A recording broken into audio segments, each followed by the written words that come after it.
ఏంటి అహల్య గారు, ఎవరికి పడితే వాళ్ళకి బాబునిస్తారేంటి? ఆవిడ అంతగా అడిగేసరికి కాదనలేకపోయానండి. ఆవిడకి ఇవ్వకూడదని నేను అనట్లేదండి, కానీ ఆవిడ పని చేయడానికి వచ్చింది. ఆవిడ చేతులు చాలా అపరిశుభ్రంగా ఉన్నాయి. ఆ చేతులతో ఎత్తుకుంటే బాబుకి ఇన్ఫెక్షన్ వస్తుంది కదా. అవునండి, నేను అంత దూరం ఆలోచించలేదు. ఆలోచించాలండి. బాబుకి ఎవ్వరి నుంచి ఎలాంటి ఇబ్బంది రాకుండా మనం చూసుకోవాలి, లేదంటే ప్రాబ్లం అవుతుంది. అలాగేనండి. రే బుజ్జి కన్నా, చూసావా మీ నాన్న నీ గురించి ఎన్ని జాగ్రత్తలు తీసుకుంటున్నారో? నాతో పాటు మీరు కూడా జాగ్రత్తలు తీసుకోవాలి. బాబుని కంటికి రెప్పలా కాపాడుకోవాలి. నేను వీడికి నాన్ననైతే మీరు అమ్మ. నాకంటే మీకే ఎక్కువ బాధ్యత ఉంది.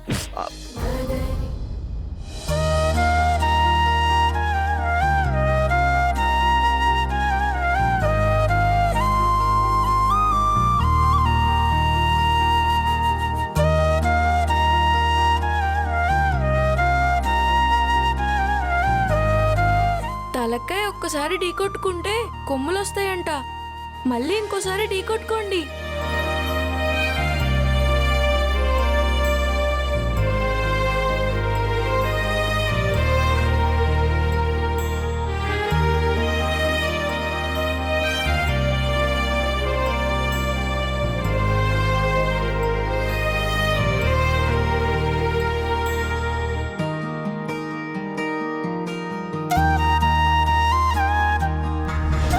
చూసావా మామ్, పబ్లిక్ చూస్తూ ఉండగా రొమాన్స్ చేసుకుంటున్నారు. ఇక్కడ అందరూ ఉన్నారన్న ఇంగిత జ్ఞానం కూడా లేకుండా పోయింది వాళ్ళకి. కూల్ బేబీ, ఆ రొమాన్స్ ఏదో కాసేపే. ఆ తర్వాత ఎలాగో మనం వైలెన్స్ మొదలు పెడతాం కదా, అప్పుడుంటుందా అహల్యకి. ఒల్లోడించేద్దాం.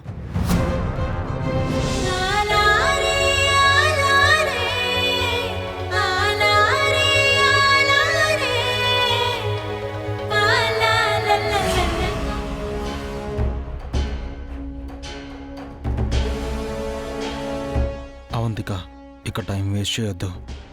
యామిని గారు ఏదైనా ప్లాన్తో వచ్చారేమో, వెళ్ళి అడుగుదాం పదా.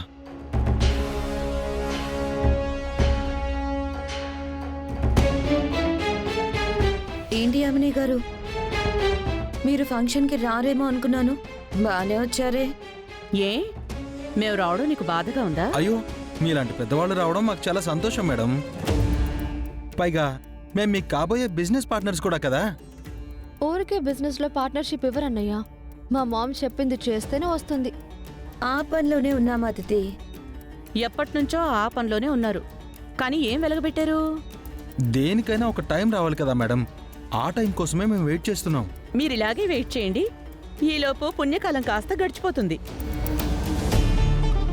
ఇంతకీ మీ ఇంటికొచ్చిన అహల్యని మీరు తిట్టి తరిమేస్తారనుకుంటే మర్యాదగా సాగనింపారు. మీకు అసలు ఒక విషయం తెలుసా మేడం, అహల్య ప్రేమతోనో గౌరవంతోనో ఈ ఫంక్షన్కి మిమ్మల్ని పిలవలేదు. ఒక్క శ్రావ్య కోసమే మా అత్తయ్య ఏడ్చారని పిలిచింది. ఆ విషయం తెలియనంత అమాయకులమేం కాదులే అన్నయ్య మేము. అహల్య పిలవగానే వచ్చారంటే ఏదో కారణంతోనే వచ్చుంటారు. ఊరికే రారు మహానుభావులని.